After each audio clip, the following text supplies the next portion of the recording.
Inconsistent spiritual life, ఆధ్యాత్మిక జీవితంలో స్థిరత్వము లేని అనుభవాలు.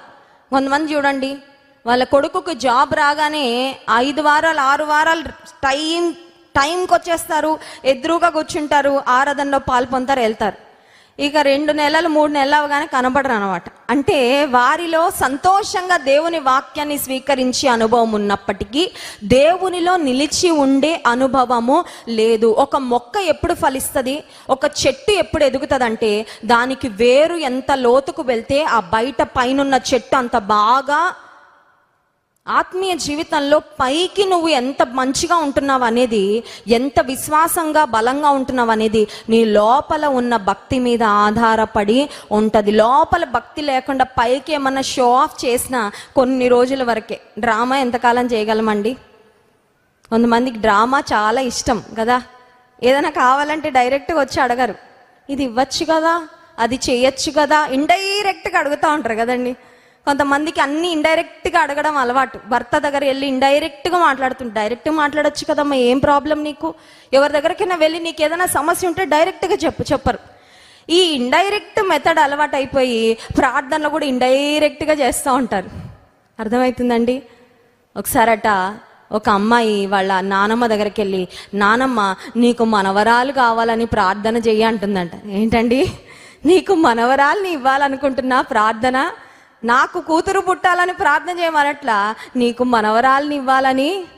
కొంతమంది అంత డొంక తిరుగుడు విధానం అండి. దేవుని దగ్గరికి వెళ్ళి కూడా యథార్థంగా స్ట్రైట్గా చెప్పుకోలేరు.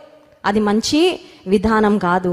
కొంతమంది అట సంతోషంతో వాక్యాన్ని స్వీకరిస్తారు కానీ వేరు లేనందువలన, because there is no route.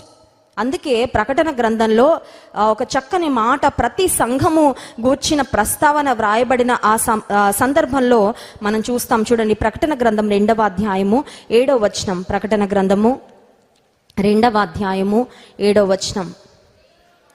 చెవిగలవాడు ఆత్మ సంఘములతో చెప్పుచున్న మాట వినుగాక. చెవిగలవాడు వినుగాక. మందిరానికి వచ్చిన వాళ్ళందరికీ చెవులు ఉంటాయా ఉండవా? అందరికీ ఉంటాయి చెవులు. కానీ కొన్ని చెవులే వాక్యాన్ని బాగా వినే చెవులుగా ఉంటాయి. కొన్ని చెవులు మాత్రం వాక్యాన్ని అలా పైనుండి పంపించేస్తూ ఉంటాయి, ఇక్కడికి అస్సలు వెళ్ళనివ్వవు కొన్ని చెవులు.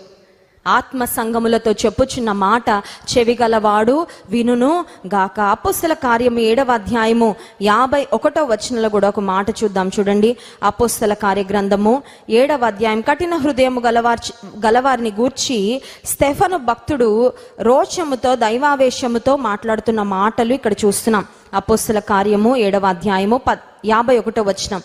ముష్కరులారా, హృదయములను చెవులను దేవుని వాక్యమునకు లోపరచ నొల్లని వారలారా, మీ పితరుల వలె మీరును ఎల్లప్పుడూ పరిశుద్ధాత్మను ఎదిరించుచున్నారు. హృదయములను చెవులను దేవుని వాక్యమునకు లోపరచ నొల్లని వారలారా అనే మాట చాలా కఠినంగా మాట్లాడాడు కదండి.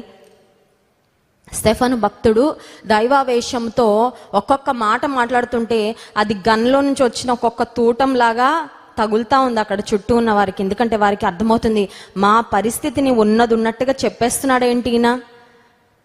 ఎప్పుడైతే స్టెఫను భక్తుడు ఆ చుట్టూ ఉన్న దేవుడు లేని దుస్థితిలో ఉన్న వారితో మాట్లాడుతున్నాడో వారి కోపం వచ్చిందండి. చూడండి, 54వ వచనం. వారి మాటలు విని కోపముతో మండిపడి అతని చూచి పండ్లు కొరికిరి. అండ్ దెన్ ఫైనలీ 58వ వచనం. పట్టణపు వెలుపలికి అతని వెళ్ళగొట్టి రాళ్ళు రువ్వి చంపిరి. కఠిన హృదయం కలిగిన వారు చేసే పనులు ఇలా ఉంటాయండి. కఠిన హృదయం కలిగిన వారు వాక్యానికి చోటివ్వరు. వారిలో భయంకరమైన కఠినత్వము. విశ్వాసంగా మనం ఒక ప్రశ్న వేసుకోవాలి, అదేంటంటే నా హృదయంలో కాఠిన్యం ఉందా? కొన్నిసార్లు చూడండి, కొంతమంది విషయంలో ఎందుకో మన హృదయం కఠినం అయిపోతుంది. మనల్ని ఇబ్బంది పెట్టిన వారు అయి ఉండొచ్చు. మనకు కొంతమంది అంటే ఇష్టం ఉండదు కదండి, కొంతమంది అంటే ఇష్టం ఉండదు.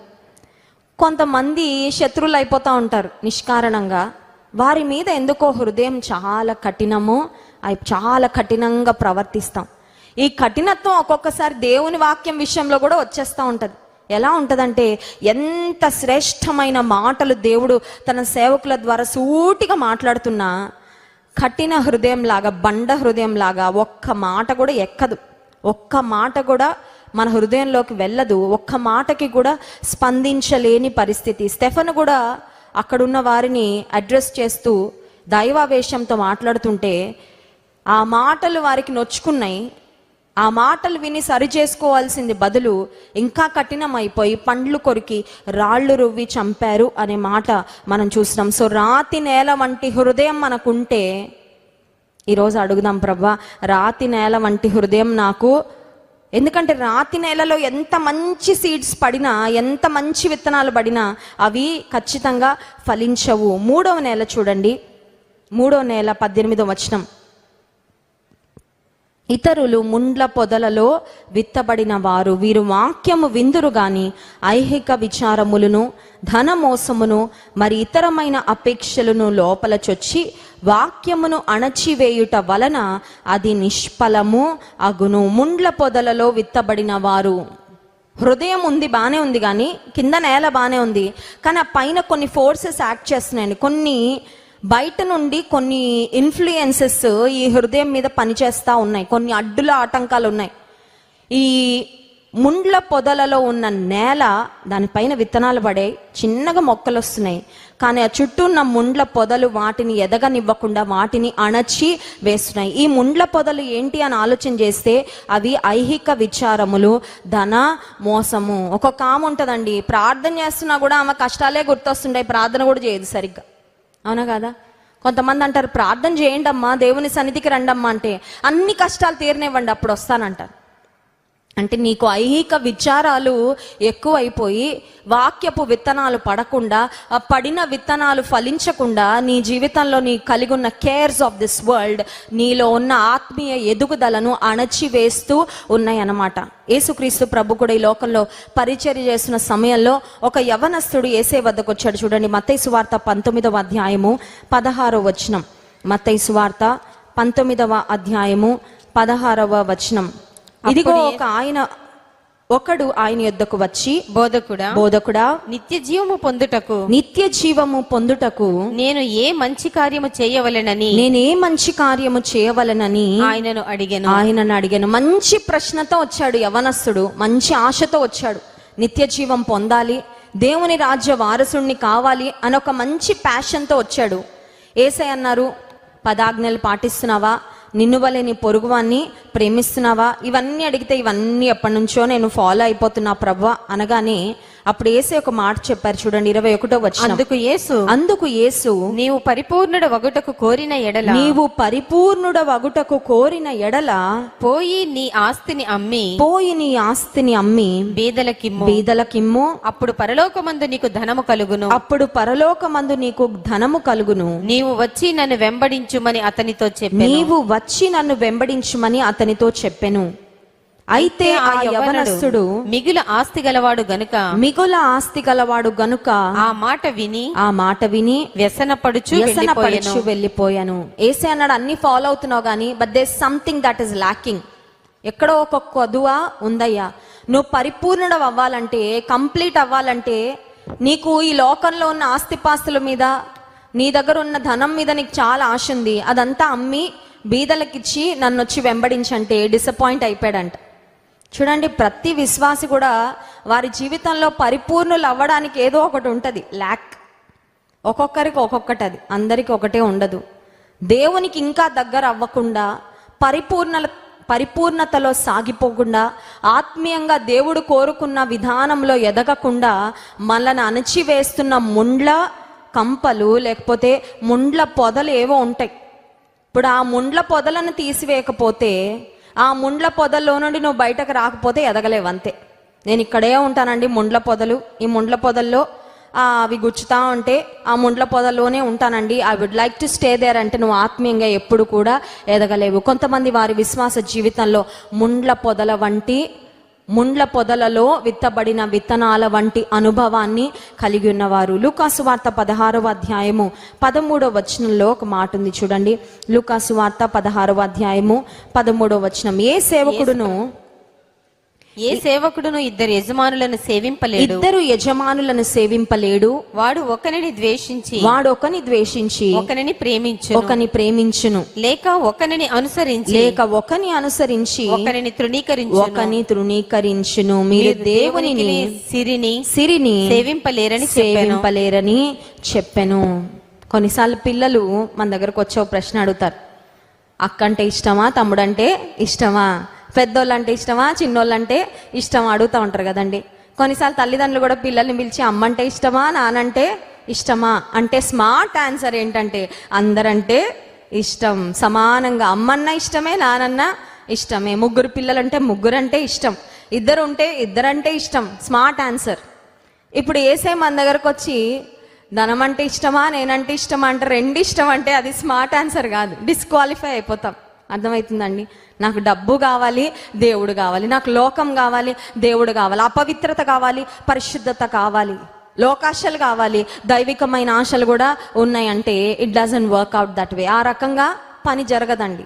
దేవుని రాజ్యంలో ప్రిన్సిపల్ అది కాదు. ఐహిక విచారాలు, ఆ తర్వాత ధన మోసం వలన చాలా మంది దేవునికి దూరము అయిపోతున్నారంట. ప్రార్థన చేయడానికి కూడా టైం ఉండట్లేదు, కానీ వ్యాపారం చేసుకోవడానికి చాలా మందికి చాలా టైం ఉంటుంది కదండి. దేవునితో సమయం గడపడానికి టైం ఉండట్లేదు, కానీ చాలా మందికి ఎవరెవరితోనో మాట్లాడడానికి గంటలు సమయం దొరుకుతుంది.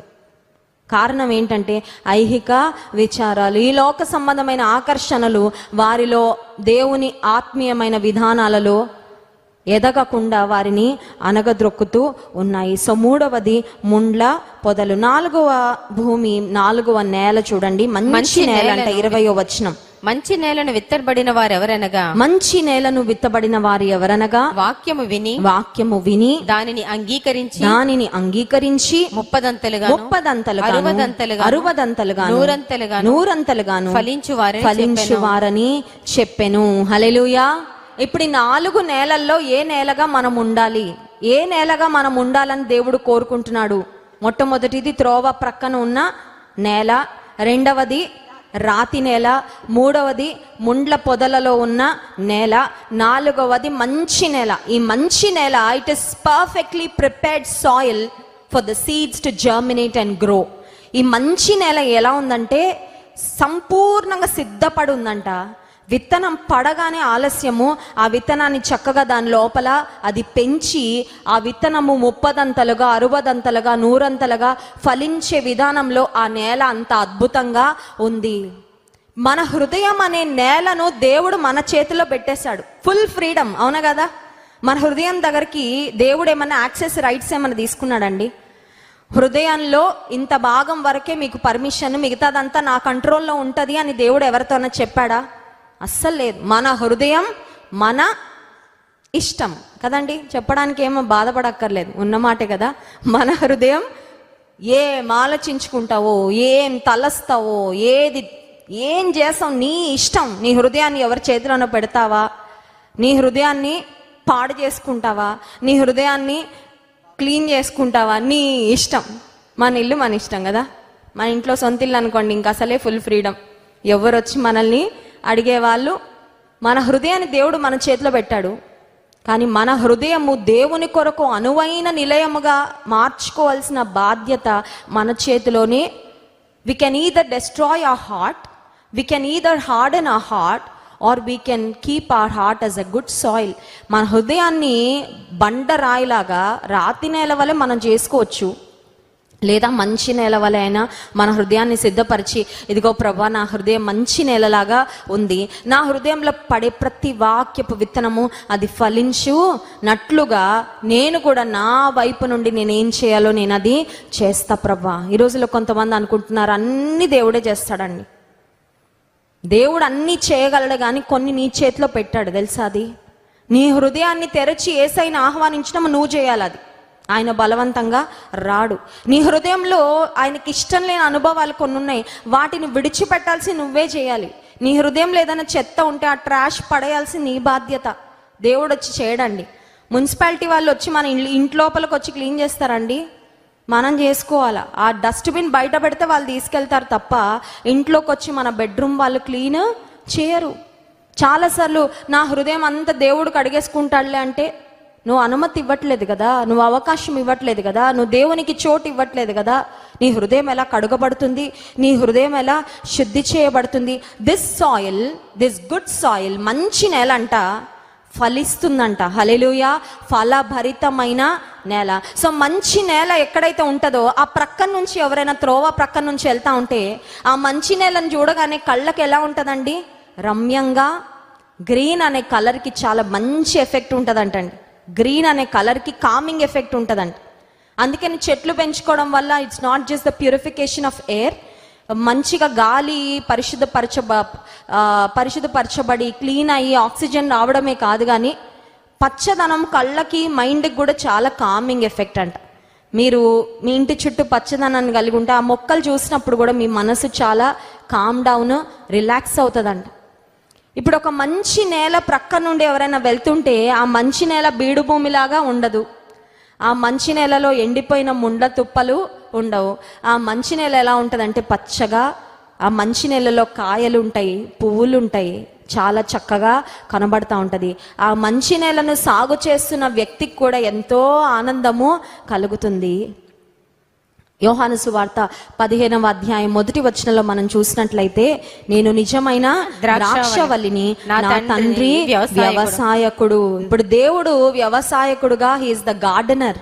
దేవుడు మనల్ని చూసినప్పుడు ఆయన ఆనందపడాలంటే మన హృదయము, మన జీవితము మంచి నేల వలె ఉండాలా. కార్డియాలజిస్ట్, హృదయాన్ని, గుండెను బాగు చేసే డాక్టర్లకు చాలా విలువ కదండి. డాక్టర్ వృత్తి చాలా, it's a very Nobel job, చాలా అమూల్యమైన పని అది. ఎందుకంటే జీవితాలను నిలబెట్టే పని. డాక్టర్లు ఎంతో గొప్ప వైద్య సేవలు అందిస్తూ ఉంటారు. నేను ఒక మాట చెప్పనివ్వండి, అందరికంటే గొప్ప హార్ట్ డాక్టర్ ఎవరంటే యేసయ్యే. హల్లెలూయా. ఎందుకంటే డాక్టర్లు ఈ గుండెకి వెళ్ళే ఆ వెయిన్స్ లేకపోతే ఆర్టరీస్ వాటిలో బ్లాకేజ్ ఉంటే క్లియర్ చేస్తారేమో, కానీ ఈ పైకి కనబడే గుండె లోపల ఇంకో గుండె ఉంది కదండి మనకి. వీ హ్యావ్ రహస్యమైన అనుభవాలు ఎన్నో ఈ హృదయంలో దాగి ఉంటాయి. మన హృదయాన్ని దేవుడు బాగు చేస్తానని వాగ్దానం చేస్తున్నాడు. యెహెజ్కేలు గ్రంథం 36వ అధ్యాయము 26-27 వచనాలు చదువుకొని ముగించుకుందాం. చూడండి, యెహెజ్కేలు గ్రంథము 26వ అధ్యాయము 36-37 వచనాలు. నూతన హృదయము మీకు ఇచ్చేదను, నూతన హృదయం మీకు ఇచ్చేదను, నూతన స్వభావము మీకు కలుగచేసేదను, నూతన స్వభావము మీకు కలుగచేసేదను. రాతి గుండె మీలో నుండి తీసివేసి, రాతి గుండెను మీలో నుండి తీసివేసి, మాంసపు గుండెను మీకు ఇచ్చేదను, మాంసపు గుండెను మీకు ఇచ్చేదను. హల్లెలూయా. నూతన హృదయాన్ని ఇస్తాడంట. మందిరానికి వచ్చినప్పుడు ఏమడగాలి? దేవుణ్ణి ఏమడగాలి? మంచి ఉద్యోగము, మంచి జీవిత భాగస్వామి, మంచి బిడ్డలు, మంచి చదువులు, మంచి భవిష్యత్తు, మంచి ఇల్లు, ఇవేనండి అడగాల్సిందంటే నూతన హృదయాన్ని దేవుని సన్నిధిలో అడగాలంట. Lord, I want a new heart. కొత్తదనం అంటే ఇష్టం కదండి. కొత్త బట్టలు అంటే ఇష్టం. కొత్త ఇంట్లోకి వెళ్తే ఎంత ఆనందమో, కొత్త వస్తువు ఏదైనా తెచ్చుకుంటే ఎంత ఆనందమో, కొత్త బైక్, కొత్త కారు, కొత్తదనాన్ని జీవితంలో ఎప్పుడు కోరుకుంటూ ఉంటాం. ఆధ్యాత్మికంగా కూడా మనం కొత్తగా ఉండాలని దేవుడు కోరుకుంటున్నాడు. హల్లెలూయా. నూతన హృదయాన్ని మీకు ఇస్తాను, నూతన స్వభావాన్ని మీకు కలుగ చేస్తాను. రాతి గుండె మీలో నుండి తీసివేసి మాంసపు గుండెను మీకు ఇచ్చేదని. కావాలా నీకు మంచి గుండె, నూతన హృదయం కావాలా? రాతి గుండె ఉందేమో లోపల, కఠినమైన హృదయం ఉందేమో, నీ కుటుంబీకుల విషయంలో చాలా కఠినంగా వ్యవహరిస్తున్నావేమో. కొంతమంది పిల్లలు నా దగ్గరకు వచ్చి బాధపడతా ఉంటారు, అక్క ఎందుకో తెలియదు కానీ మా అమ్మ మమ్మల్ని శత్రువులలాగా చూస్తుంది, మా అమ్మ మమ్మల్ని ఎంత బ్యాడ్గా ట్రీట్ చేస్తుందో. ప్రేమ ఉంటుందండి, కానీ ఎందుకో తెలియని కఠినత్వం కొంతమంది తల్లులు ప్రదర్శిస్తూ ఉంటారు. కొంతమంది భార్యలు ఏడుస్తున్నారు, నా భర్త అందరికీ మంచోడండి, ఇంట్లోకి వస్తే చాలు ఒక డిఫరెంట్ పర్సన్ అయిపోతాడు, ఒక మోనార్క్ లాగా అయిపోతాడు, నన్ను పిల్లల్ని వేధిస్తూ ఉంటాడు, కఠినంగా ప్రవర్తిస్తాడు. బయట సమాజంలో మంచి పేరు ఉంటుంది కానీ ఇంట్లో మాత్రము చాలా వికృతంగా ప్రవర్తిస్తూ ఉంటాడు. కఠిన హృదయము. కొంతమంది ఇంట్లో బాగానే ఉంటారు, బంధువుల దగ్గర, స్నేహితుల దగ్గర బాగానే ఉంటారు, ఉద్యోగంలోకి వెళ్ళగానే ఒక విచిత్రమైన ప్రవర్తన వచ్చేస్తుంది. అది వారి కింద పనిచేసిన వారందరినీ రాచి రంపాన పెడతా ఉంటారు. కొంతమంది చెల్లెమ్మలు నాకు ఫోన్ చేసి చెప్తారు, అక్క మా బాస్ చాలా మిస్ట్రీట్ చేస్తున్నాడు అక్క, ప్రార్థన చేయి. మా పైన ఉన్న అధికారులు చాలా భయంకరంగా ప్రవర్తిస్తున్నారు, వేధిస్తున్నారు. ఉద్యోగమే రిజైన్ చేయాలనిపిస్తుంది అక్క, అంత కఠినంగా ప్రవర్తిస్తున్నారు. ఎవరి విషయంలో కఠినంగా ఉంటున్నావు? భార్య విషయంలో కఠినంగా ఉంటున్నావా? భర్త విషయంలో కఠినంగా ఉంటున్నావా? బిడ్డల విషయంలో కఠినంగా ఉంటున్నావా? నీ క్రింద పనిచేస్తున్న వారి విషయంలో కఠినంగా ఉంటున్నావా? నీ మీద ఆధారపడి జీవిస్తున్న వారి విషయంలో కఠినంగా ఉంటున్నావా? దేవుడు అంటున్నాడు, కఠినుల పట్ల ఆయన కూడా కఠినంగా ఉంటాడంటండి. దయగల వారి పట్లేమో దయ చూపిస్తాడంట, కఠినంగా ఉంటే ఆయన కూడా కఠినంగా. ఆయన కఠినం అయ్యాడంటే మనం తట్టుకోగలమండి? కొంతమంది అనుకుంటారు, నేను ఎట్లా ప్రవర్తించినా నాకు ఎదురు చెప్పేవాళ్ళు, నాకు ఎదురు మాట్లాడే వాళ్ళు లేరు, నాది వేదవాక్కు, మా ఇంట్లో అయినా ఆఫీస్లో అయినా ఐఎమ్ ద బాస్ అనుకుంటారు. ఆయన కఠినం అయ్యాడంటే నీ విషయంలో నువ్వు తట్టుకోలేవు. దేవుడు నీ పట్ల కఠినం అయ్యాడంటే నువ్వు నిలబడలేవు. దేవుని కఠినత్వం మనం చూడకుండా ఆయన దయే మనకి రావాలంటే, ఆయన దయే మనం పొందుకోవాలంటే మనం కూడా దయగా ఉండాలండి. ఎవరు కఠినంగా ప్రవర్తించినా పర్వాలే ప్రభా, నాకైతే దయగలిగిన మనసు ఇవ్వండి. నా హృదయం అయితే ఒక మంచి నేల వలె ఉండాలి. అట్టి కృప దేవుడు మనకి దయచేయునుగాక. ఆమెన్.